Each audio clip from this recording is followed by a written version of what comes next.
Hello students, welcome to my YouTube channel real science tutorial. तो आज के इस वीडियो में 10th क्लास के केमिस्ट्री का फर्स्ट चैप्टर पढ़ेंगे जिसका नाम है केमिकल रिएक्शन, यानी कि हिंदी में कहे तो रासायनिक अभिक्रिया, जो कि बेहद इंपॉर्टेंट चैप्टर है। आपके एग्जाम के पॉइंट ऑफ व्यू से देखा जाए, नॉलेज के पॉइंट ऑफ व्यू से देखा जाए, तो कृपया आपसे निवेदन है कि वीडियो को पूरा देखें कि आपको पूरा ये केमिकल रिएक्शन समझ में आए। तो चलिए शुरू करते हैं। केमिकल रिएक्शन कहते किसको है, इसमें रिएक्शन कौन कौन से पढ़ने, ये सारे चीज हम विस्तार रूप से इस चैप्टर में बात करेंगे। तो रासायनिक अभिक्रिया को पढ़ने से पहले एक चीज हमको पढ़ना जरूरी है जिसका नाम है परिवर्तन। क्या नाम है स्टूडेंट्स? परिवर्तन। तो परिवर्तन क्या होता है तो ये समझ लेंगे, ये इसको समझ लेंगे, उसके बाद अपन आगे बढ़ेगा। ये बेहद इंपॉर्टेंट चीज है परिवर्तन को समझना कि ये परिवर्तन क्या होता है स्टूडेंट्स। ये परिवर्तन क्या होता है यानी चेंजेस क्या होता है। तो सबसे पहले परिवर्तन मुख्यतः दो प्रकार के होते हैं। कितने प्रकार के होते हैं? दो प्रकार के। एक होता है भौतिक परिवर्तन, एक क्या होता है स्टूडेंट्स? भौतिक परिवर्तन। और एक होता है रासायनिक परिवर्तन। क्या होता है स्टूडेंट्स? एक होता है भौतिक परिवर्तन और एक होता है रासायनिक परिवर्तन। हम दोनों परिवर्तन को समझेंगे कि भौतिक परिवर्तन क्या होता है और रासायनिक परिवर्तन क्या होता है। और मैं आपको ये आश्वासन दिलाता हूं कि ये जितना भी मैं आज पढ़ाऊंगा सारे आपको वीडियो में याद करा दूंगा। ये मेरा वादा है, गारंटी है।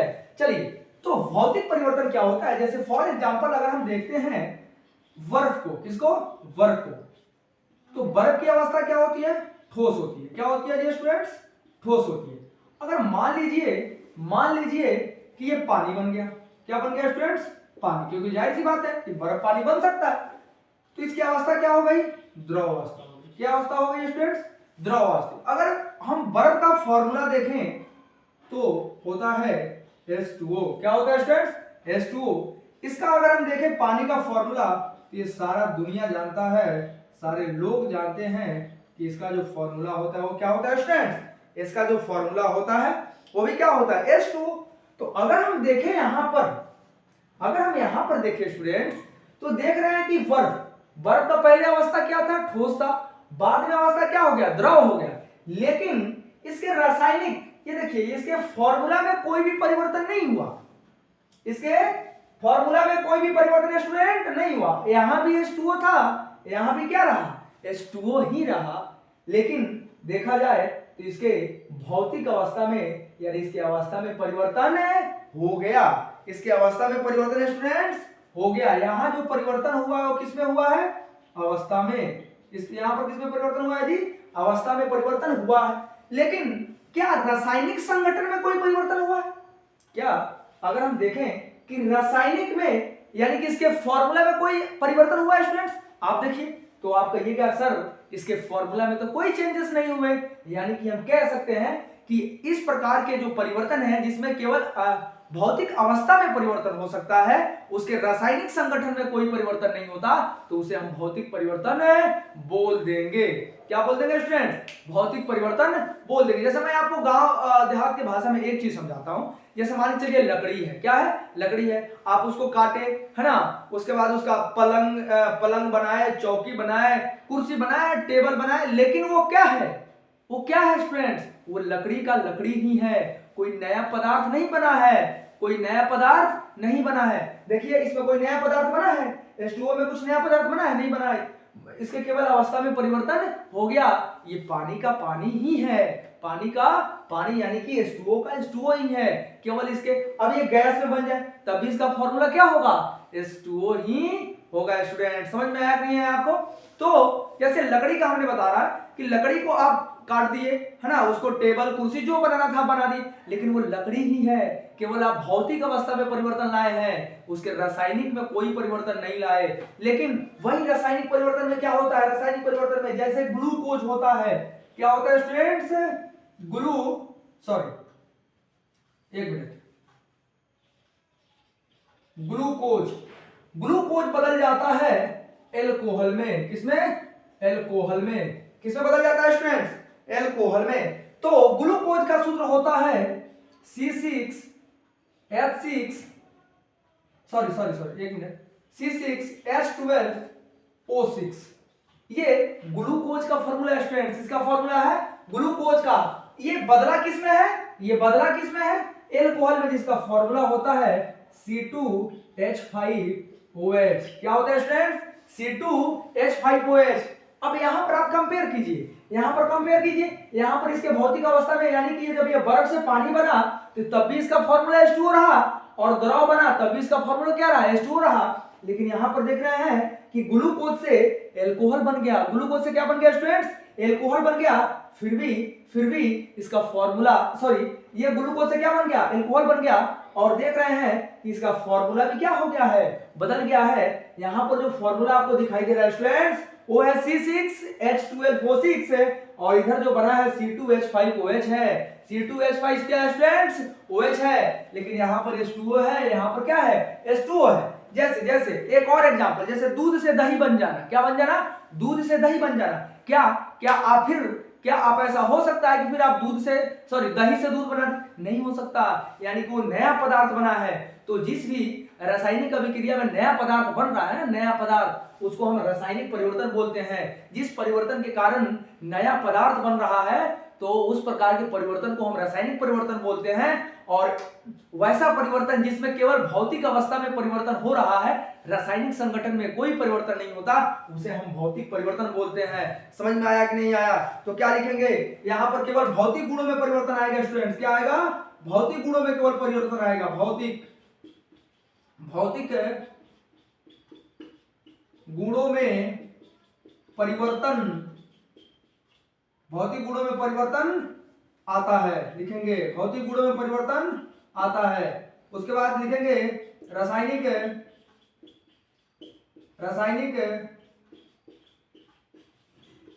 संगठन में कोई परिवर्तन नहीं होता, रासायनिक संगठन में कोई परिवर्तन नहीं होता, रासायनिक संगठन में कोई परिवर्तन नहीं होता। यहां पर रासायनिक संगठन में कोई परिवर्तन नहीं होगा स्टूडेंट, रासायनिक संगठन में,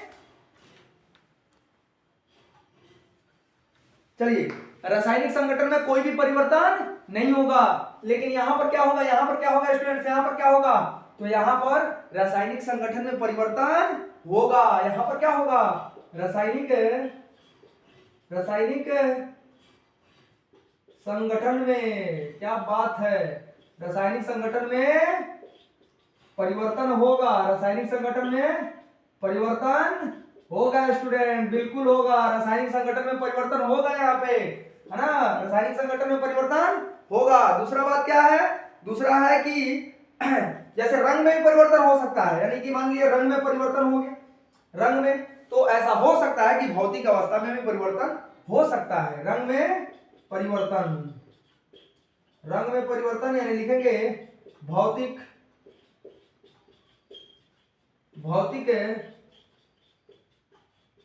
अवस्था में परिवर्तन हो सकता है,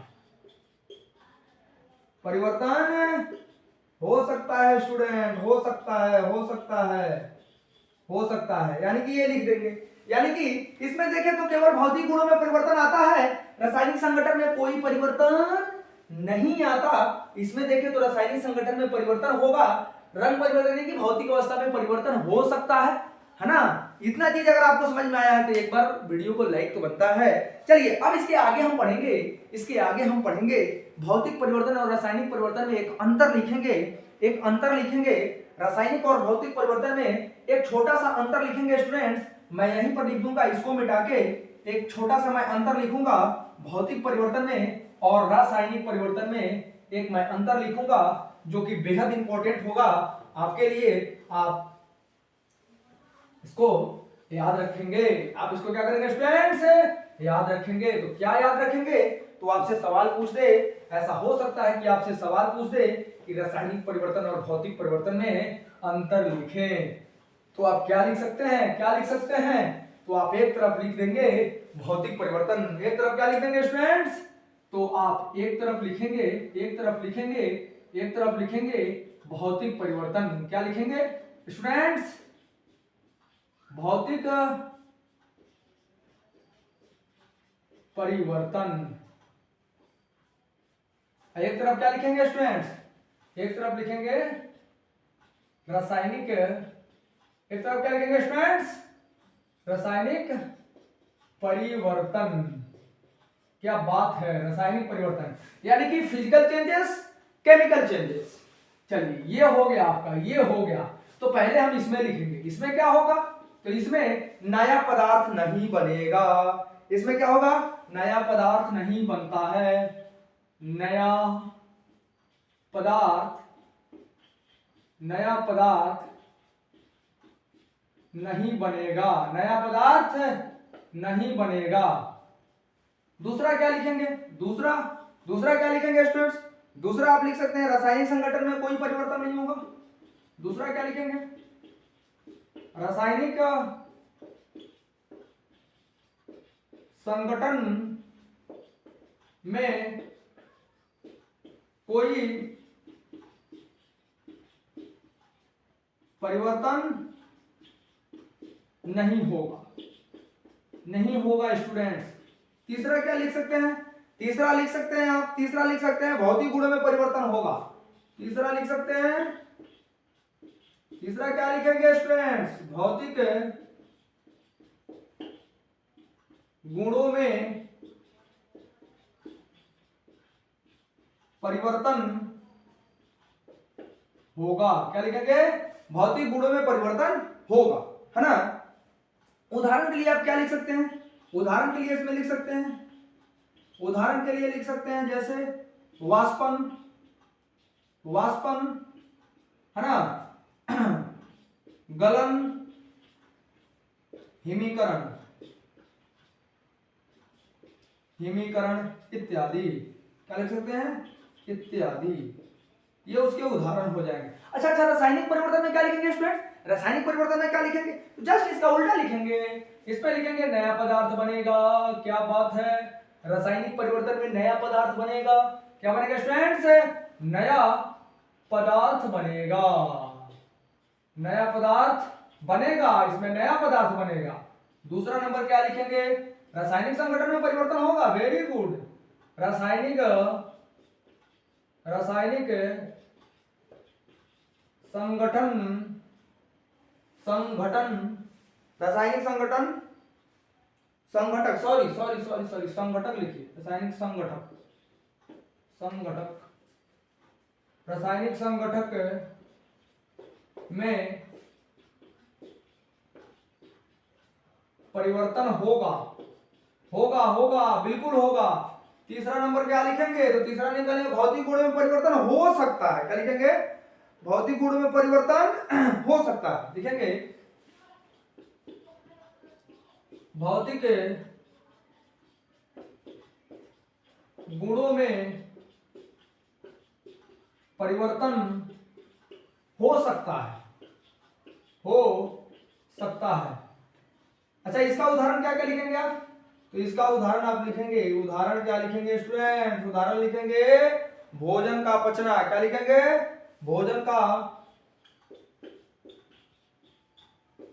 भोजन का पचना। आगे क्या लिखेंगे, कॉमा, कॉमा और लिख सकते हैं दही का फटना, सॉरी दूध का फटना। क्या लिख सकते हैं, दूध का फटना। ये समझ में आया नहीं है आपको, इसमें भौतिक परिवर्तन में कभी भी नया पदार्थ नहीं बनेगा, लेकिन रासायनिक परिवर्तन में नया पदार्थ बनेगा। भौतिक परिवर्तन में केवल इसमें रासायनिक संगठक में कोई परिवर्तन नहीं आएगा, लेकिन रासायनिक में जो है रासायनिक संगठन में परिवर्तन आएगा। ये इसकी मोटी मोटी चीज है। इतना चीज अगर आपको समझ में आया, इसका उदाहरण जैसे कि वाष्पन है, वाष्प हो रहा है, गलन है, गल रहा है, हिमीकरण। ये भोजन का पाचन, भोजन का एक बार पाचन हो गया तो क्या हो गया, वो एनर्जी में बदल जाता है ना। भोजन का पाचन हो जाता है, यानी कि फिर आप भोजन को, फिर आप जो पाचन हो गया उसको फिर आप भोजन नहीं बना सकते हैं, नहीं बना सकते हैं। चलिए चलिए अब हम पढ़ते हैं रासायनिक, रासायनिक अभिक्रिया क्या है। वाह क्या बात है, अब पढ़ेंगे कि रासायनिक अभिक्रिया क्या है। तो अब आपको समझ में आएगा कि रासायनिक अभिक्रिया क्या है परिवर्तन पढ़ने के बाद। अगर आपको परिवर्तन बढ़िया से समझ में आया है स्टूडेंट्स, अगर आपको लगता है कि दीपक सर अच्छे पढ़ाते हैं तो चैनल को सब्सक्राइब कीजिए और मेरे चैनल से जुड़िए। रेगुलर लाइव क्लासेस भी चलती हैं इस चैनल पे 7:30 बजे से 7:30 बजे शाम में रेगुलर क्लासेस ऑनलाइन चलती हैं। रेगुलर क्लासेस क्या चलती हैं जी स्टूडेंट्स? ऑनलाइन चलती हैं। चलिए तो अब हम पढ़ते हैं केमिकल रिएक्शन, जो कि बेहद इंपॉर्टेंट है। मैं आपको केमिकल रिएक्शन यहीं पर याद करवा दूंगा, ये मेरा गारंटी है स्टूडेंट्स। चलिए तो क्या होगा जी, तो अब हम हेडिंग लगाएंगे केमिकल। वाह क्या बात है, केमिकल रिएक्शन। सुन के दिमाग तो रिएक्शन नहीं हुआ स्टूडेंट्स, इसका नाम है केमिकल रिएक्शन, जिसे हम हिंदी में बोलते हैं रासायनिक अभिक्रिया। क्या बोलते हैं? रासायनिक अभिक्रिया। क्या बोलते हैं स्टूडेंट्स? हिंदी में लिखना जरूरी है रासायनिक, क्योंकि अधिकतम बच्चे हिंदी मीडियम के ही हैं। रासायनिक रासायनिक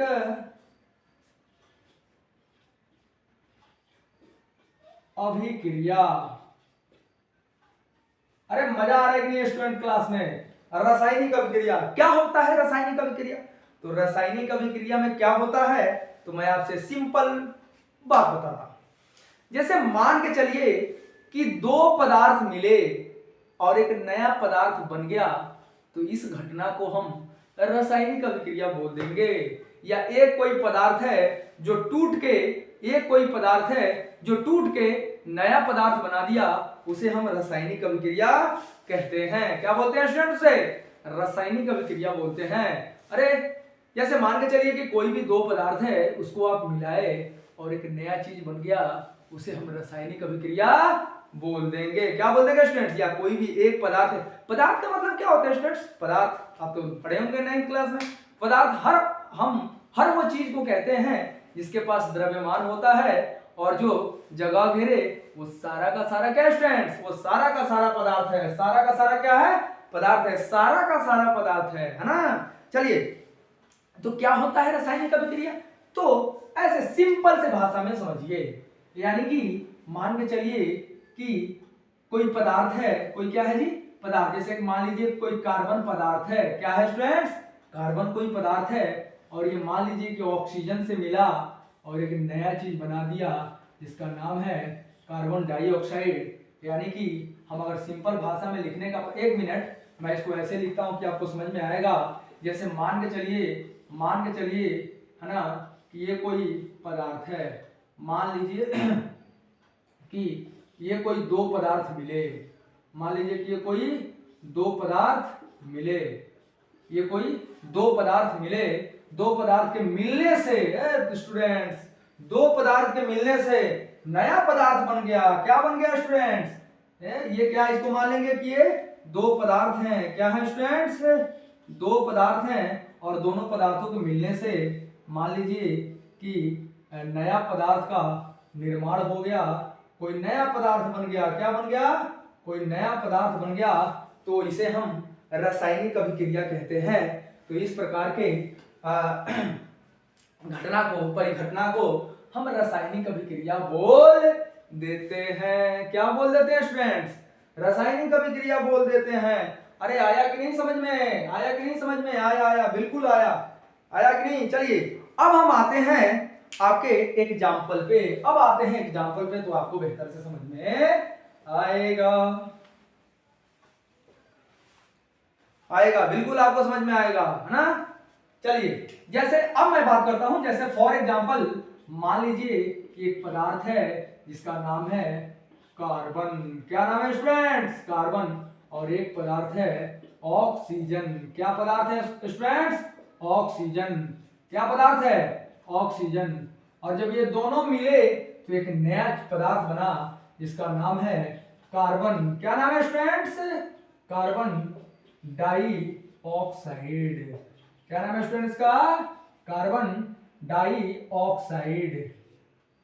इसका नाम है कार्बन डाइऑक्साइड। यानी कि यहां पर देखिए, एक कार्बन मिला और एक ऑक्सीजन मिला। जब दो पदार्थ मिले, कार्बन भी पदार्थ है, ऑक्सीजन भी पदार्थ है, जब दो पदार्थ मिले तो एक नया चीज बना। क्या बना स्टूडेंट्स? एक नया चीज बना, नया पदार्थ बना, और उस पदार्थ का नाम है क्या? Carbon dioxide. अगर आप इसको लिखें यानी कि C+O2, इसको देखें तो ये स्टूडेंट्स ये बनाया है CO2। और आप जानते हैं कि कार्बन डाइऑक्साइड का जो फॉर्मूला होता है वो CO2 होता है। वो क्या होता है स्टूडेंट्स? CO2 होता है। यानी कि यहाँ पर मोटी मोटी बात ये है कि अगर दो पदार्थों के मिलने से अगर कोई नया पदार्थ बन रहा है या दो से अधिक पदार्थों के मिलने से अगर नया पदार्थ बन रहा है तो उसे हम रासायनिक अभिक्रिया बोलेंगे। या एक पदार्थ के टूटने से कोई नया पदार्थ बन रहा है तो उसे हम रासायनिक अभिक्रिया बोलते हैं। समझ में आया कि नहीं है स्टूडेंट्स? बताइए आप हमको, समझ में आया कि नहीं है स्टूडेंट्स? अरे समझ में आया कि नहीं आया? चलिए, तो अब रासायनिक अभिक्रिया का हम डिफिनेशन लिखेंगे और आगे बढ़ेंगे स्टूडेंट्स। क्या करेंगे? उसका है ना, उसका डिफिनेशन लिखेंगे। क्या लिखेंगे स्टूडेंट्स? उसका डिफिनेशन लिखेंगे और आगे बढ़ेंगे। रासायनिक अभिक्रिया का डिफिनेशन लिखेंगे और आगे बढ़ेंगे, क्योंकि डिफिनेशन बहुत जरूरी है। डिफिनेशन अगर आपको लिखने आ गया तो फिर मजा ही है। चलिए, तो इसको लिखने का हम प्रयास करेंगे कि क्या इसका डिफिनेशन बनेगा। तो आप खुद से भी इस डिफिनेशन को लिख सकते हैं। तो क्या लिखेंगे जब एक या एक से अधिक पदार्थों के, क्या लिखेंगे स्टूडेंट्स? तो आप लिखेंगे, एक मिनट, मैं एक थोड़ा आपको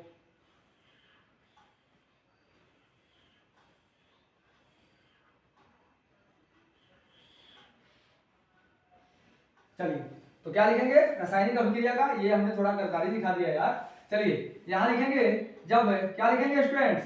जब क्या लिखेंगे? जब एक, क्या लिखेंगे? जब एक या एक से अधिक पदार्थों के, जब एक या एक से, जब एक या एक से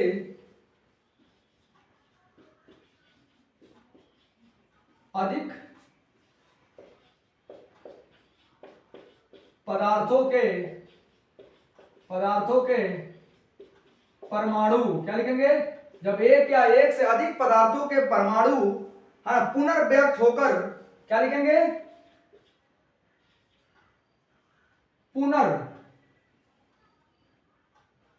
एक मिनट मैं देख लूं, एक मिनट।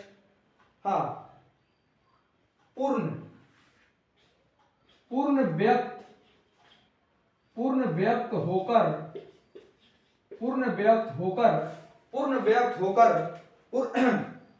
होकर एक या एक से अधिक, पूर्ण व्यक्त होकर एक या एक से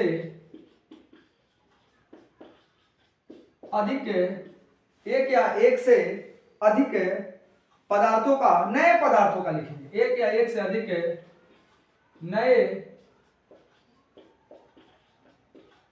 पदार्थों का निर्माण करते हैं। क्या करते हैं स्टूडेंट्स? निर्माण करते हैं। तो इस परिघटना को रासायनिक अभिक्रिया कहते हैं। तो इस परिघटना को क्या कहते हैं स्टूडेंट्स? तो इस परिघटना को रासायनिक अभिक्रिया कहते हैं। क्या कहते हैं स्टूडेंट्स? रासायनिक अभिक्रिया कहते हैं। जैसे कि अगर उदाहरण पे बात करें, क्या करें जी? उदाहरण पर बात करें तो सबसे पहले हो सकता है C+O2 यानी बनाता है CO2। क्या बनाता है स्टूडेंट्स? CO2। अगर दूसरा नंबर एग्जांपल का बात करें तो Mg+O2 बनाता है MgO। क्या बनाता है स्टूडेंट्स? MgO। क्या बनाता है स्टूडेंट्स? MgO। अब देखिए, मैं यहां पर इंपॉर्टेंट दो चीजें बात करने वाला हूं जो कि बेहद इंपॉर्टेंट है। तो आप अभी समझे कि जब दो पदार्थों के मिलने से एक नया पदार्थ बन जाए या एक पदार्थ के टूटने से नया पदार्थ बने तो इस प्रकार के परिघटना को हम रासायनिक अभिक्रिया बोल देंगे। क्या बोल देंगे स्टूडेंट्स? रासायनिक अभिक्रिया बोल देंगे। लेकिन दो चीज यहां पर और आते हैं। देखिए, अब यहां पर सवाल आता है कि इस अभिक्रिया में भाग कौन कौन लिया है, और जो अभिक्रिया में भाग लेते हैं उन्हें हम क्या बोलते हैं, उन्हें हम क्या बोलते हैं, इस बात को समझना है। तो देखिए इस अभिक्रिया में, इस पूरा जो काम हुआ है इसे हम अभिक्रिया बोल रहे हैं, रासायनिक अभिक्रिया। इस रासायनिक अभिक्रिया में कितने पदार्थ के मिलने से नया पदार्थ बना है? 2 पदार्थों के मिलने से एक नया पदार्थ बना है। तो देखिए जो भी पदार्थ अभिक्रिया में भाग लेते हैं उन्हें हम अभिकारक बोलते हैं। नहीं समझ में आया? नहीं, मैं समझाता हूं। अभिकारक बोलते हैं। क्या बोलते हैं? अभिकारक। कैसे? तो अब मैं सिंपल सा बात बताता हूं। लिपस्टिक आप जानते हैं जो औरत लोग लगाती हैं, तो लिपस्टिक बनाने में जितना भी सामान लगा है उसे हम क्या बोलते हैं? अभिकारक बोलते हैं। और जो लिपस्टिक एक बन के तैयार हो गया तो वो जो नया चीज बना है लिपस्टिक, उसे हम उत्पाद बोलते हैं। जैसे एक फेयर लवली बनाने में स्टूडेंट्स, एक फेयर लवली बनाने में बहुत सारे केमिकलों का यूज किया जाता है, लेकिन उस केमिकल का नाम कोई नहीं लेता। जो नया चीज बना रहता है सारे लोग उसका नाम लेते हैं। तो जो उसके अंदर उस फेयर लवली के बनाने में, ग्लोइंग लवली को बनाने में, फेयर हैंडसम को बनाने में जितना भी पदार्थ लगा है वो सारे के सारे अभिकारक हैं। और जो एक फेयर लवली बन के तैयार हो गया, फेयर हैंडसम बन के तैयार हो गया, वो उत्पाद है। यानी कि इस कार्बन डाइऑक्साइड को बनाने में स्टूडेंट्स 2 चीज बहुत बढ़िया से योगदान निभा रहे हैं। एक तो कार्बन और ऑक्सीजन। तो कार्बन और ऑक्सीजन क्या हुए? अभिकारक हुए, यानी रिएक्टेंट हुए। क्या हुए स्टूडेंट? रिएक्टेंट। और ये दोनों को मिलने से जो नया चीज बनता है स्टूडेंट्स, उसे हम उत्पाद बोल देंगे। क्या बोल देंगे स्टूडेंट? उसे हम उत्पाद बोल देंगे। क्या बोल देंगे? उत्पाद बोल देते हैं। क्या बोल देंगे स्टूडेंट? उत्पाद बोल देंगे। ये यानी कि जितने लिपस्टिक बनाने में, अरे एक लड़की थी जो बोल रही थी कि सर लिपस्टिक जो है वो खून से बनता है। ये मेरे ट्यूशन की एक लड़की थी, वो बोल रही थी कि सर लिपस्टिक किससे बनता है? रक्त से बनता है, खून से बनता है। तो हम बोले कि अगर ऐसा होता तो किसी को खून की कमी होता तो उसे हम क्या करते कि उठलाली से रोटी बोर के खिला देते। ये क्या करते स्टूडेंट्स? उठलाली से रोटी बोर के खिला देते और वो आदमी उसको भरपूर, क्योंकि उठलाली किससे बना है? रक्त से। तो जब उठलाली से रोटी बोर के खिला देंगे तो फिर क्या होगा? वही होगा, फिर वो आदमी स्वस्थ हो जाएगा क्योंकि उसको खून की कमी थी और हम उठलाली से रोटी बोर के खिला दिए और वो स्वस्थ हो गया। चलिए इस पर ध्यान न देते हुए आगे बढ़ते हैं। तो देखिए इस कार्बन डाइऑक्साइड को बनाने में 2 चीज महत्वपूर्ण है। एक है कार्बन और एक क्या है? ऑक्सीजन। तो कार्बन और ऑक्सीजन क्या हुए? अभिकारक हुए। और नया चीज क्या बना है? नया चीज बना है कार्बन डाइऑक्साइड। उसे हम उत्पाद बोल देंगे। क्या बोल देंगे स्टूडेंट? उत्पाद। इधर देखिए मैग्नीशियम और ऑक्सीजन, वाह क्या बात है, मैग्नीशियम और ऑक्सीजन के मिलने से क्या बना है? मैग्नीशियम ऑक्साइड बना है। क्या बना है स्टूडेंट? मैग्नीशियम ऑक्साइड बना है। तो सबसे पहले, अरे सिंपल सी बात है, बारात में भाग लेने वाले को क्या कहते हैं? जितना लोग बारात में जाते हैं वो सारे लोगों को क्या बोलते हैं? बरतिया। तो उसी प्रकार से अभिकारकों में जितना लोग अभिक्रिया में जितना लोग भाग लेते तो ओकरा को अभिकारक कहल जाएगा। बारात में भाग लेने वाला कथी कहल जाला? बरतिया कहल जाला। तो उसी प्रकार से कि अभिक्रिया में भाग लेने वाले को कथी कहा जाता है? अभिक्रिया में भाग लेने वाले को अभिकारक कहा जाता है ना। और उसके फलस्वरूप जो नया पदार्थ बनता है उसे उत्पाद कहते हैं। क्या कहते हैं? उत्पाद कहते हैं। बारात में भाग लेने वाले को बरतिया कहते हैं, तो अभिकारक में भाग लेने वाले को अभिकारक कहते हैं। तो यहाँ देखिए इसको भी अभिकारक बोलेंगे कि नहीं बोलेंगे स्टूडेंट्स? अभिकारक बोल देंगे। क्या बोल देंगे स्टूडेंट्स? अभिकारक बोलते हैं। और ये आपका ठहरा उत्पाद। क्या ठहरा जी? उत्पाद। तो अब क्या इसका अभिकारक का क्या डिफिनेशन लिख सकते हैं? तो अभिक्रिया में भाग लेने वाले पदार्थ को अभिकारक बोलते हैं। उसके फलस्वरूप बने नए पदार्थ को उत्पाद कहते हैं। क्या बात है। अभिक्रिया में तो क्या लिखेंगे? इसका अगर डिफिनेशन लिखना रहे तो आप लिख सकते हैं कि अभिक्रिया में क्या लिखेंगे स्टूडेंट्स? अभिक्रिया में भाग लेने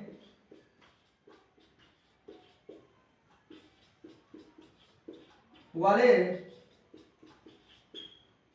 पदार्थ को अभिकारक कहते हैं। क्या कहते हैं? अभिकारक कहते हैं, है ना। उत्पाद का क्या लिखेंगे? तो उत्पाद का लिखेंगे अभिक्रिया के फलस्वरूप बने नए पदार्थ को क्या लिखेंगे? अभिक्रिया के यानी अभिक्रिया के बाद अभिक्रिया के फलस्वरूप बने नए पदार्थ को उत्पाद कहते हैं। उत्पाद कहते हैं। क्या कहते हैं स्टूडेंट्स? उत्पाद कहते हैं। यानी कि जो अभिक्रिया में भाग लेंगे उसे क्या बोल देंगे? अभिकारक बोल देंगे। अभिक्रिया के जो फल स्वरूप नया पदार्थ बना है उसे उत्पाद बोल देंगे। तो आप इसका स्क्रीनशॉट ले सकते हैं। आप इसका स्क्रीनशॉट ले सकते हैं। आप इसका स्क्रीनशॉट ले सकते हैं।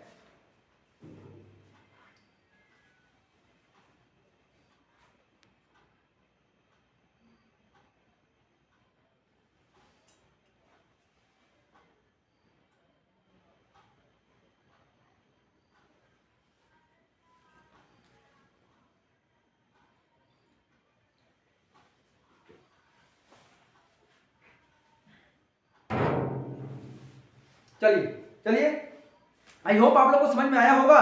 तो अब हम आगे बढ़ते हैं कि अब हम क्या पढ़ेंगे। तो हम रासायनिक अभिक्रिया को कैसे पहचान सकते हैं कि यहाँ पर रासायनिक अभिक्रिया हुआ है। तो स्टूडेंट्स ये भी मैं आपको बताने जा रहा हूँ कि आप रासायनिक अभिक्रिया को कैसे पहचान सकते हैं कि यहाँ पर रासायनिक अभिक्रिया हुआ है। तो आज हम दो चीज पढ़ेंगे। उसके बाद रासायनिक अभिक्रिया को आप 4 तरीकों से पहचान सकते हैं। कैसे कैसे? तो पहले आप गैस का निष्कासन ऐसा हो सकता है कि जब आप रासायनिक अभिक्रिया करा रहे हो तो वहां से गैस निकले। दूसरा नंबर अवक्षेप बन सकता है। क्या बन सकता है स्टूडेंट्स? तापमान में परिवर्तन हो सकता है स्टूडेंट, रंग में परिवर्तन हो सकता है और भी अवस्था में परिवर्तन हो सकता है। यानी कि अगर इस प्रकार को कहीं भी आपको देखने को मिल रहा है इसका मतलब है कि वहां पर रासायनिक अभिक्रिया हुआ है। क्या हुआ स्टूडेंट्स? रासायनिक अभिक्रिया हुआ है। क्या हुआ है? रासायनिक अभिक्रिया हुआ है ना। तो आप लोग ये पढ़ के आपको ऐसा ही लग रहा होगा कि हम तेरे बिना अब रह नहीं सकते, तेरे बिना क्या वजूद मेरा। चलिए समझते हैं कि रासायनिक अभिक्रिया को आप कैसे पहचान सकते हैं। वाह क्या बात है, रासायनिक अभिक्रिया को आप कैसे पहचान सकते हैं। रासायनिक अभिक्रिया को कैसे पहचान सकते हैं स्टूडेंट्स? इसको पढ़ेंगे। चलिए रासायनिक अभिक्रिया को कैसे पहचान सकते हैं यानी कि इसका परीक्षण या पहचान। तो आप हेडिंग लगाएंगे अब रासायनिक अभिक्रिया का हेडिंग क्या लगाएंगे? रासायनिक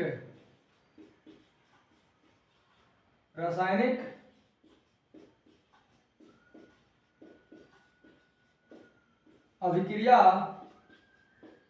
की पहचान का उसको हम पहचान कैसे सकते हैं स्टूडेंट्स? कैसे उनको जान सकते हैं कि रासायनिक अभिक्रिया है? कैसे जान सकते हैं? तो सबसे पहले आता है या गैस का विकास कहे तो यानी कि जहां से गैस निकले ये समझ जाना है कि वहां पर रासायनिक अभिक्रिया हुआ है। गैस का विकास। तो कैसे गैस का विकास होगा? गैस का विकास कैसे होगा स्टूडेंट्स? तो मान के चलिए जब हम क्या करते हैं किसी भी धातु की अभिक्रिया जब अम्ल के साथ कराते हैं, क्या बात है, ये मान लीजिए Zn है प्लस इसकी अभिक्रिया हम करा दिए HCl से। आप लोग कभी इसका भी नाम भी नहीं जानते तो इसका नाम है जिंक। क्या नाम है स्टूडेंट्स? जिंक। और जिंक एक धातु है और ये है हाइड्रोक्लोरिक अम्ल।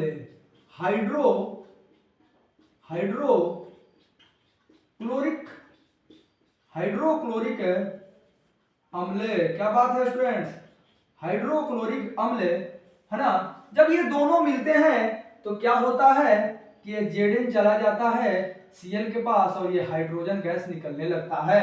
यानी कि ये बनाता है ZnCl और यहाँ से कौन सा गैस निकल रहा है? Hydrogen gas. इसका मतलब है कि जिस रसायन यहाँ पर गैस का ये जो तीर का निशान ऊपर की तरफ दिख रहा है स्टूडेंट्स, इसका मतलब हुआ कि ऐसे गैस क्या हो रहा है? निकल रहा है।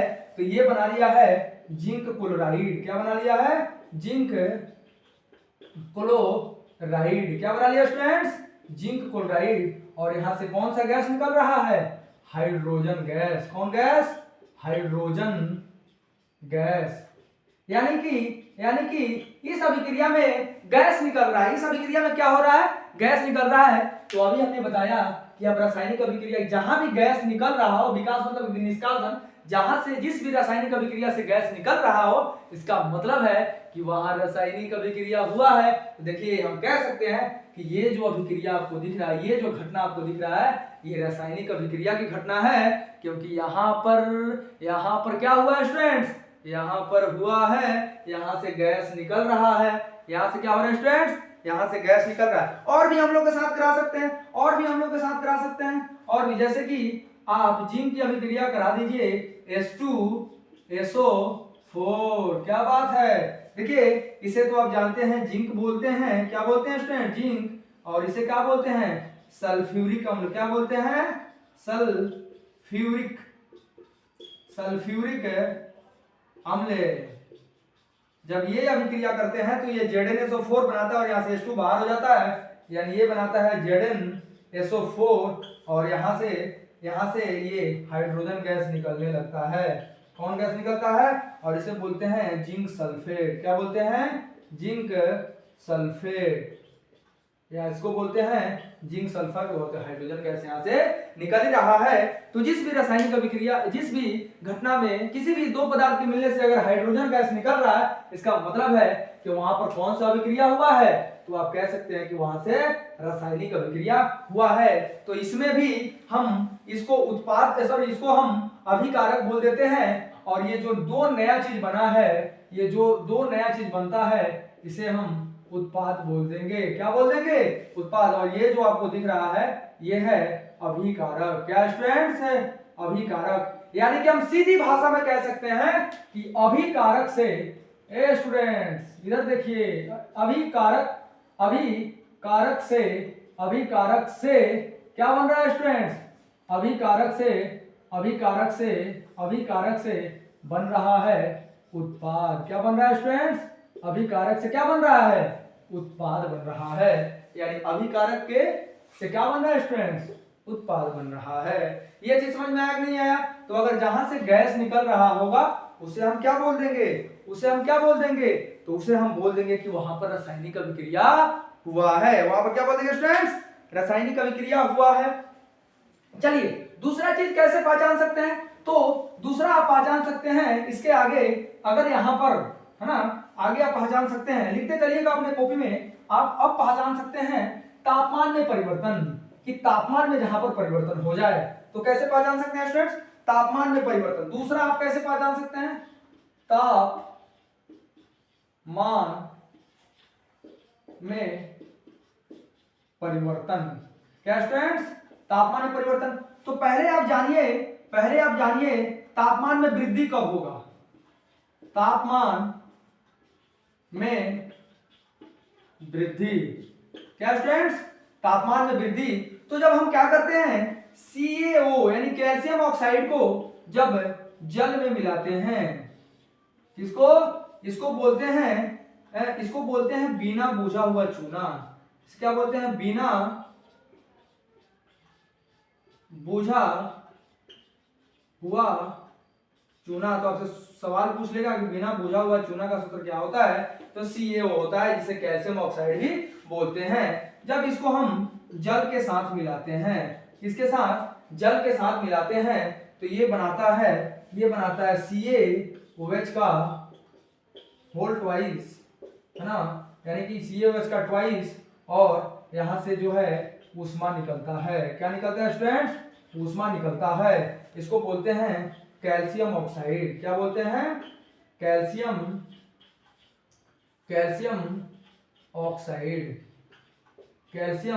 ऑक्साइड। और तो देखिए इस रासायनिक अभिक्रिया को जब देखिए आप चूना में जब पानी डालते हैं तो ऐसा आप देखे होंगे कि वहां से ऊष्मा निकल रहा है, क्या निकल रहा है, ऊष्मा। तो जिस भी रासायनिक अभिक्रिया में ऊष्मा, जिस भी घटना में जिस भी दो पदार्थों के मिलाने से अगर वहां जहां से ऊष्मा निकल रहा है, तो आप कह सकते हैं कि यहाँ पर रासायनिक अभिक्रिया हुआ है। तो देखिए हम एक कैल्शियम ऑक्साइड को मिला है, यानी कि बिना बुझा हुआ चूना को मिला है, और किसको, जल को मिला है, तो यहाँ पर क्या बन गया, कैल्शियम ऑक्साइड नया पदार्थ बना, लेकिन इसके साथ साथ में क्या निकला, ऊष्मा निकला। तो इसे हम बोल देंगे कि यहाँ पर रासायनिक अभिक्रिया हुआ है, और इसे हम बुझा हुआ चूना भी बोलते हैं, क्या बोलते हैं, बुझा हुआ चूना। तो पूछ लेगा बुझा हुआ चूना का सूत्र क्या होता है, बुझा हुआ चूना, तो आप कह सकते हैं कि CaOH का ट्वाइस, ये है बुझा हुआ चूना का सूत्र। ये क्या है जी? बुझा हुआ चूना का सूत्र। अच्छा, अब दूसरा आप पढ़ लीजिए कि तापमान में गिरावट कब होगा, यानी तापमान, दूसरा इसका रोमन देखें तो तापमान में गिरावट, तापमान में वृद्धि था, यह तापमान में गिरावट। तो कब होगा तापमान में गिरावट? तो हम जब क्या करते हैं NH4Cl से अमोनियम क्लोराइड के साथ जब हम अभिक्रिया कराते हैं BaOH का ट्वाइस से, यानी बेरियम हाइड्रोक्साइड से, तो ये देखिए क्या होता है यहाँ पर होता है कि ये बनाता है NaOH। क्या बनाता है स्टूडेंट्स? यानी कि सोडियम हाइड्रोक्साइड बनाता है, और साथ में बनाता है बेरियम क्लोराइड, और साथ में क्या बनाता है? बेरियम क्लोराइड, और यहाँ ऊष्मा क्या होता है? अवशोषित होता है। ऊष्मा क्या होता है? अवशोषित होता है स्टूडेंट्स।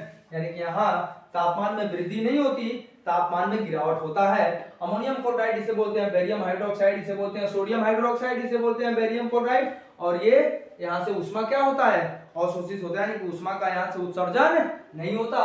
तो जहां से ऊष्मा का उत्सर्जन नहीं हो रहा है सॉरी, यहाँ पर क्या हो रहा है? तापमान में गिरावट आ रहा है। तापमान में क्या हो रहा है? इस घटना में दो पदार्थों को मिलाने से अगर तापमान में गिरावट हो गया, यानी तापमान में परिवर्तन हुआ कि नहीं हुआ? तापमान में परिवर्तन का मतलब क्या? या तो तापमान बढ़ेगा या तो तापमान घटेगा। तो इस अभिक्रिया में हम देख रहे थे कि तापमान बढ़ गया था, तो ये भी रासायनिक अभिक्रिया है। इसमें तापमान घट गया, तो ये भी रासायनिक अभिक्रिया है। ऐसा हो सकता है कि रंग में परिवर्तन हो जाए, ऐसा हो सकता है कि अवक्षेप बन जाए। तो ये सारे के सारे जितने भी हैं, अगर इस प्रकार की घटना आपको देखने को मिल रहा है, तो सारे के सारे क्या है स्टूडेंट्स? वो सारे के सारे रासायनिक अभिक्रिया कहलाएंगे। कैसा लगा ये वीडियो? अगर वीडियो पसंद आया हो तो लाइक कीजिएगा, और अगर कोई भी डाउट हो तो कमेंट कीजिएगा। मिलते हैं अगले क्लास में। जय हिंद दोस्तों।